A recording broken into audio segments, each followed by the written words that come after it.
Hello, Millennial Economics here. Hope y'all are doing fantastic today. Wanted to chat about what Mega Millions can teach us about personal finance and our behavior in relation to money.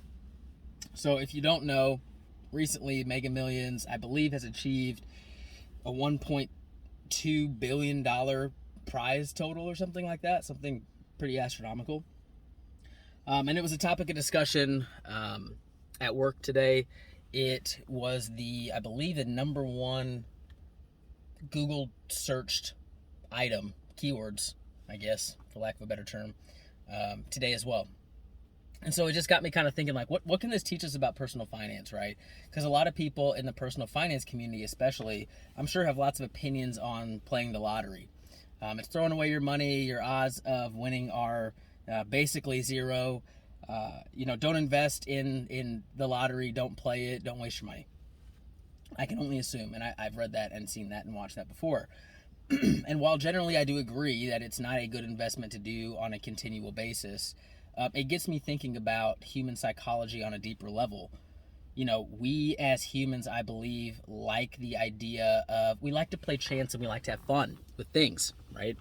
We like to have the opportunity at something that's large, and we like involving ourselves with that. It's why we play games. It's why we play the lottery. It's why we engage in these sorts of behaviors. And so I'll take a little bit of a contradictory approach to it.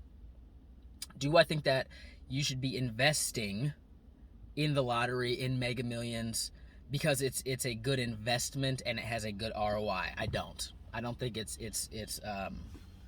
wise, right? So if you're saying, well, I'm going to take my money that I would have been investing in my 401k, or that I would have been investing in a brokerage account buying stocks, and I'm going to take that and I'm going to invest it in the lottery because I think that it's going to provide a better ROI, I don't think that that's smart.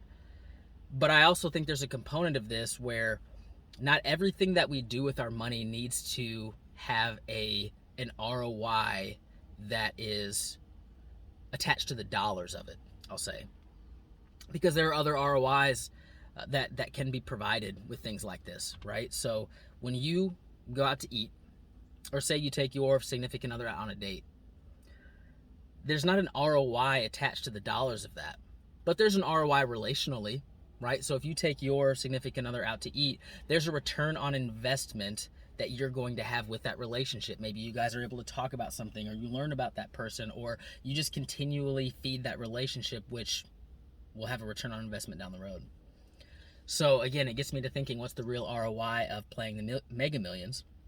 I think the real ROI is it can be a source of entertainment.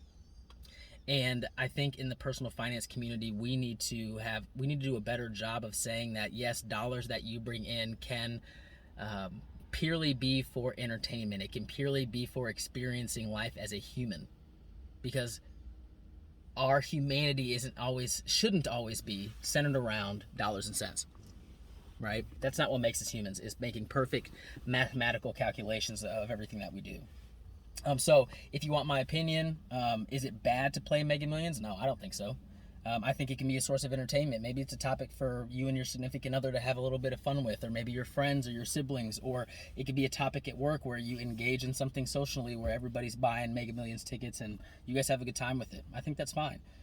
Now, again, I want to say that I do not believe that playing the lottery on a continual basis is a wise choice for your money, especially if it's money that needs to be going other places, especially, if you're in a financial situation where you have debt that needs to be paid off, or you're using the money that you would pay for your bills with, or buy groceries with, or what have you. But if you have discretionary income and you decide to use some of that discretionary income on the Mega Millions, by all means, have at it.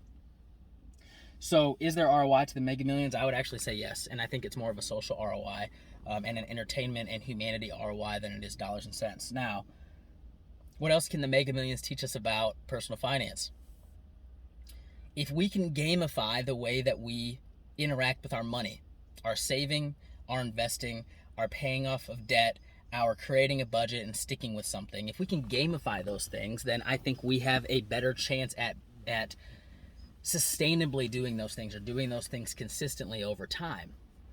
And again, this isn't a plug, this isn't why I made this video, but Yada Savings, for those of you that know it, it's a high yield savings account that I've used for a couple years now. They gamify savings. They pay kind of a base rate, and again, off the top of my head, I cannot remember what that is, but they pay a base rate for your savings similar to a regular old high yield savings account. This base rate that they pay on the money you have with them is higher than what you would get with your Bank of America savings account or what have you. But they also, for every, I believe, $100 that you have invested, or excuse me, that you have saved with them, they give you a ticket into the week's drawing. And similar to Mega Millions or the lottery, every day there's a random number selected, and on each Sunday, the Yada number is selected, and you win based off of how many numbers you've matched with the tickets that you have. So how I interact with this app is I auto pick all my numbers, and it resets every week, right? So if you have 100 tickets available, those tickets reset every week with certain numbers, and you get the drawing for the week, right? So I auto pick all my stuff, and it's just a fun way for me to interact with my savings, my emergency fund. There's a chance that I could win 10,000, 100,000, I think it's all the way up to $1 million that you could win by having your money saved with Yada. Now the chances again are very low.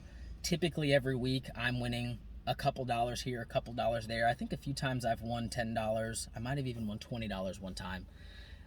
But it's fun, right? So I think if we can assess the psychology of how we interact with things like the Mega Millions, why so many people are talking about it and buying it, it's because there's a chance. There's a chance that we could win a lot of money. And if you take those same principles and incorporate it into the good behaviors that you should be doing on a consistent basis, it will help you because it's touching something biologically, psychologically inside of you. It'll make those things more sustainable. So I hope all that made sense. Hope you found some value in that. Thank you so much for tuning in, and we will talk very soon.